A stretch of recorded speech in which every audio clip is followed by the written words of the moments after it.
The puppet's curse. It was just a game, or at least that's how we thought of it at first. My friends and I were hanging out on a rainy Friday night when someone, probably the same one who always suggested the dumbest ideas, brought out an old Ouija board they'd found in their attic. It was one of those dusty, antique-looking ones, with faded letters and a planchette that seemed to move on its own in the dark. At first, we all joked about how silly it was, but after a few rounds of dare games and teasing each other, curiosity got the better of us. We lit some candles, turned off the lights, and put our hands on the planchette. The air in the room felt colder as we began. We asked the typical questions, but at first, the planchette didn't move. It was probably just us, too scared to admit that we were a little on edge. Then it moved, slowly at first. It spelled out, "I am here." We all laughed nervously, thinking it was some trick or just random chance. But as the questions got darker, the planchette began to move faster, jerking across the board in sharp, erratic motions. "What do you want?" we asked, half expecting it to spell out some creepy, made-up nonsense. It didn't.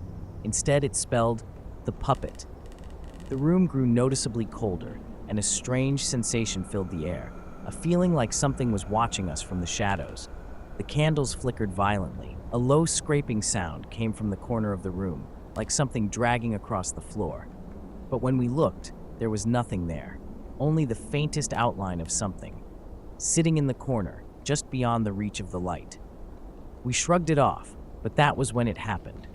The lights began to flicker, and the shadows in the room stretched unnaturally long. The feeling of unease grew stronger. Without thinking, one of my friends, Sarah, stood up to grab the old puppet that sat in the corner, one we'd all assumed had been left there by the previous owners of the house.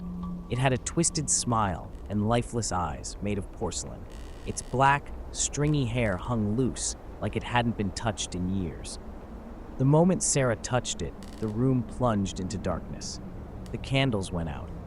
The only thing I could hear was the sound of her heavy breathing, followed by a sudden, chilling laugh, a laugh that didn't belong to any of us. "Put it down," I whispered, but I felt my voice crack.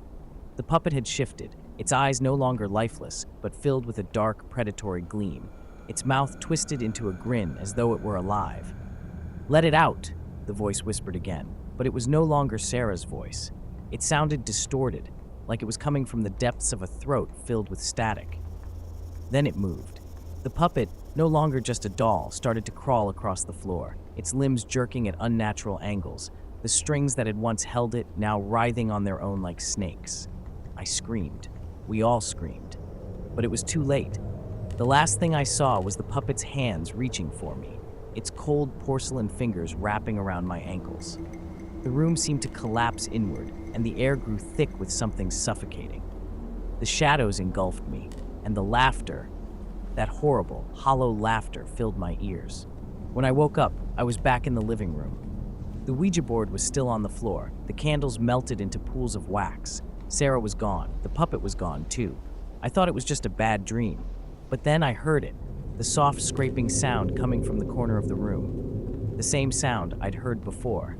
And then I saw it. The puppet, sitting in the corner, watching me.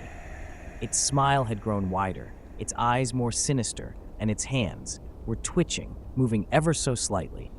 I can still hear it whispering, and I know it's waiting for me to pick it up again.